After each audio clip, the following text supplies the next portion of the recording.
Hello guys, welcome back to another audio book of class 7 biology chapter number 18 body fluids and circulation. ये है audio book number 3 जिसमें हम करने वाले हैं coagulation of blood means blood clotting के बारे में।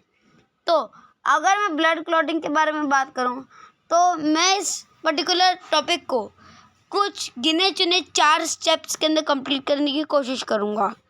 ठीक है, तो चलिए शुरू करते हैं। When you know that when you cut your finger or hurt yourself, your wound does not continue to bleed for a long time. Usually, blood stop flowing after some time.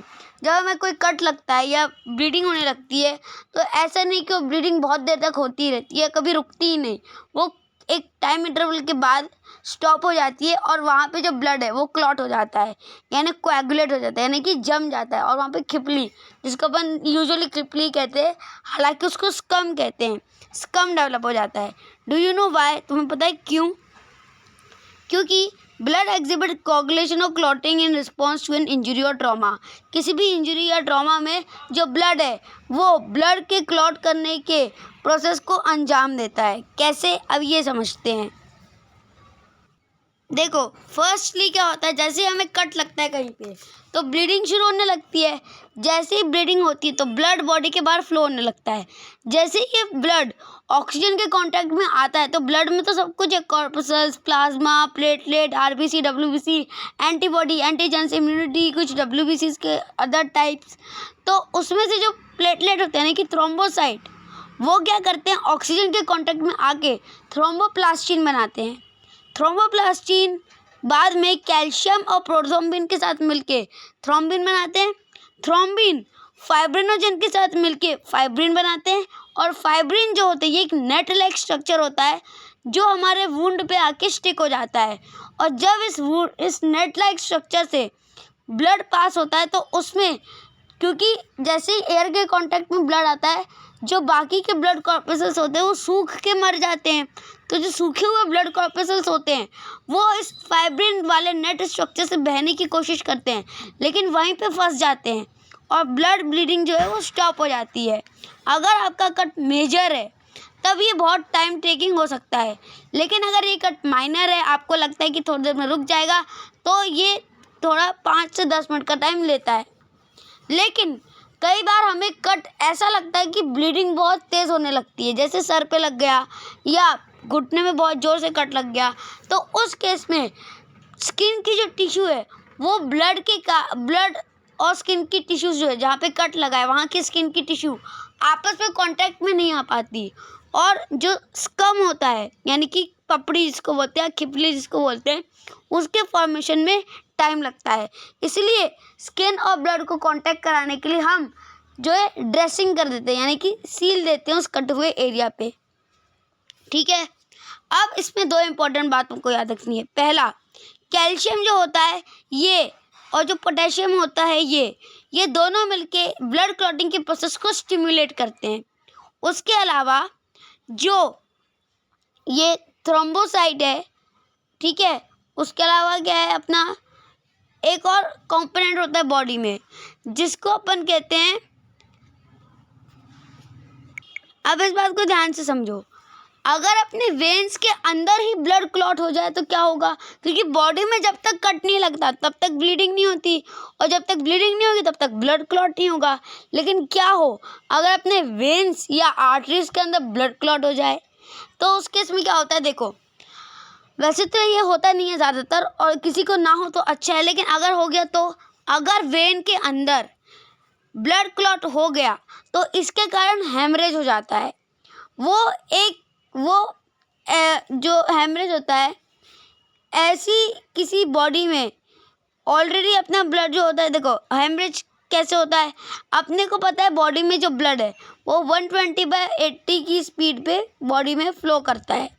ठीक है, यानी कि हार्ट का जो pumping pressure है blood का pump करने का वो 120 का प्रेशर है सिस्टोलिक, और डायस्टोलिक कितना है 80।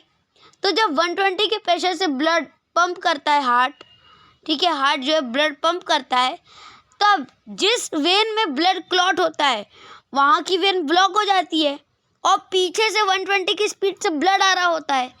ब्लड जैसे ही उस ब्लॉक वेन में एंटर करता है वो उस क्लॉट के साथ टकरा जाता है, जिसकी वजह से जो नस है उसमें पीछे से और ब्लड तेज़ी से आने की वजह से वो फट जाती है।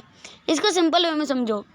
वो देखा है, नल में पाइप लगा दो और पाइप को अपने पैर से दबा दो नल चालू करके, तो बहुत देर तक पानी नहीं निकलता और पानी एक ही जगह पाइप में भरने लगता है, और जब उसको रिलीज़ करो तो वो वापस पूरे प्रेशर से बाहर निकलता है। लेकिन अगर रिलीज़ ना करो तो पाइप फट जाता है। कई कार्टून्स में देखा होगा यार, ठीक है।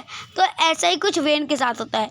अगर वेन जो हमारी पाइप है उसमें ब्लड क्लॉट हो गया तो जो ब्लड है वो पीछे से आके स्टॉप होने लगेगा, वहीं जमने लगेगा, और वेन्स पतली होती हैं, छोटी होती हैं, इसलिए वो फट सकती हैं due to high blood pressure. और ये ज़्यादातर ब्रेन में होने के चांसेस ज़्यादा रहते हैं। क्यों? क्योंकि ब्रेन की जो नस होती है जिसको न्यूरॉन कहते हैं वो बहुत ही पतली होती है। ये न्यूरॉन नहीं, सॉरी, जो ब्रेन में ब्लड वेसल्स होती है वो बहुत ही पतली होती हैं, जिसकी वजह से अगर वहाँ पे ब्लड क्लॉट हो गया तो उसको रिलीज़ करने के लिए बहुत टाइम टेकिंग प्रोसीजर रहता है। इतने में पेशेंट की डेथ हो सकती है। लेकिन अब तुम पूछोगे, अगर बॉडी के बाहर देखो, अब बॉडी क्या चाहती है कि कट लगने पे ब्लड की क्लॉटिंग हो, कि जैसे हमें कट लगा, खून निकल रहा है, तो हम चाहते हैं कि ब्लड रुक जाए, क्लॉटिंग हो जाए ब्लड की। और जब तक बॉडी में कट नहीं लगा, हम चाहते हैं कि बॉडी के अंदर भी कट ना लगे, मतलब ब्लड क्लॉट ना हो। तो उसके लिए ना एक हेपेरिन नाम का जो है एक प्रोडक्ट रहता है हमारी बॉडी में, हेपेरिन। ये एक फ्लूइड रहता है, ठीक है, जिसका काम क्या होता है, ये हेपेरिन क्या करता है, बॉडी के अंदर ब्लड क्लॉट नहीं होने देता। ये एक एंटी क्लॉटिंग एजेंट होता है जो ब्लड के क्लॉटिंग की प्रोसेस को रोक देता है। अगर कहीं भी ब्लड क्लॉट होने की संभावना लगती हैं तो हेपेरिन जो है वो उस पॉसिबिलिटी को डिस्ट्रॉय कर देता है, यानी कि वहाँ पे ब्लड क्लॉट होने से रोक देता है। लेकिन ये जो फाइब्रिनोजेन, प्रोथ्रोम्बिन और हेपेरिन होते हैं ना, फाइब्रिनोजेन और प्रोथ्रोम्बिन क्या होते हैं, ब्लड क्लॉटिंग में हेल्प करते हैं। लेकिन ये जो हेपेरिन है ये इसका उल्टा काम करता है, ये ब्लड को क्लॉट नहीं होने देता। तो जब तक बॉडी के अंदर जो है जब तक बॉडी के अंदर ब्लड फ्लो हो रहा है तब तक ये हेपेरिन की रिस्पॉन्सिबिलिटी है कि ब्लड क्लॉट ना हो। और बॉडी पे कट लगने पे ब्लड क्यों क्लॉट हो जाता है? क्या हेपेरिन उन लोगों को, जो प्रोथ्रोम्बिन, फाइब्रिनोजेन, प्लेटलेट्स, इनको ब्लड क्लॉट करने देता है? नहीं। होता क्या है, हेपेरिन के अगर हेपेरिन ऑक्सीजन के कांटेक्ट में आता है तो वो डीएक्टिवेट हो जाता है। जब तक हेपेरिन को ऑक्सीजन नहीं मिलता वो एक्टिवेटेड रहता है, लेकिन ऑक्सीजन की प्रेजेंस में ये डीएक्टिवेट हो जाता है। कट लगने पे हमारा ब्लड ऑक्सीजन के कांटेक्ट में आता है और ब्लड में प्रेजेंट हेपेरिन डीएक्टिवेट हो जाता है, जिसके बाद जो ब्लड पार्टिकल्स है, ब्लड कॉर्पसेल्स, वो मिलकर ब्लड को क्लॉट कर देते हैं। और एक इंटरेस्टिंग बात बताऊँ, ये जो फाइब्रिनोजेन और प्रोथ्रोम्बिन है ना, जो मिलकर ब्लड को क्लॉट करते हैं वो, और ये जो इनका दुश्मन है हेपेरिन, जो उनको बॉडी के अंदर ब्लड क्लॉट करने से रोकता है, ये तीनों लिवर में प्रोड्यूस होते हैं। ठीक है, लिवर। तो ये बात याद रखना, ठीक है। अब इससे एनसीईआरटी की एक बार रीडिंग कर लेते हैं। यू नो दैट नहीं, यहाँ तक पढ़ लेते हैं, इंजरी और ट्रॉमा तक, ठीक है। आगे बढ़ते हैं। This is a mechanism to prevent excessive loss of blood from body. You would observe dark reddish brown scum formed at the site of a cut or an injury over a period of time. It is a clot or coagulum formed mainly of network of threads called fibrin, in which dead and damaged forms of elements of blood are trapped. Fibrin are formed by conservation of inactive fibrinogen in the plasma by enzyme thrombin. Thrombin in turn are formed from another inactive substance present in plasma called prothrombin, and an enzyme complex thrombokinase is required for the above reaction. This process, involving a number of factors present in the plasma in an inactive state, is called cascading process. An injury or trauma stimulates the platelet in blood to release the factor released by the tissue at the site of injury. Also can initiate coagulation. Calcium ion play very important role in clotting. और calcium ion का जो होता है बहुत ही important role होता है clotting में, ठीक है। ये थी ऑडियो बुक 3। मिलते हैं ऑडियो बुक 4 में with a new topic, that is lymph and the circulatory pathways. तो ऑडियो बुक अच्छी लगी हो तो लाइक करो, शेयर करो, सब्सक्राइब करो।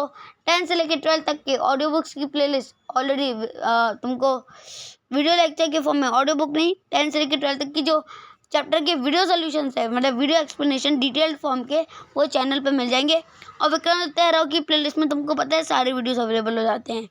और रही बात ऑडियो बुक्स की, तो 11th में कई चैप्टर्स है जिनकी ऑडियो बुक्स में ऑलरेडी डाल चुका हूँ, जैसे कि biological classification, plant kingdom, morphology of flowering plant, and structural organisation animals, और उसके अलावा ह्यूमन फिजियोलॉजी का एक तो बॉडी फ्लूइड्स एंड सर्कुलेशन हो गया, और एक breathing and exchange of gases में ऑलरेडी डाल चुका हूँ।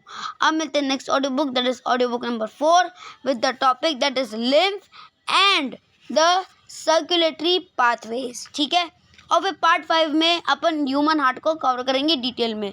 तो मिलते हैं नेक्स्ट ऑडियो में न्यू टॉपिक, तब तक के लिए stay safe, stay healthy, Om Shanti and bye. और वीडियो अच्छी लगे तो like, subscribe and share. Thank you.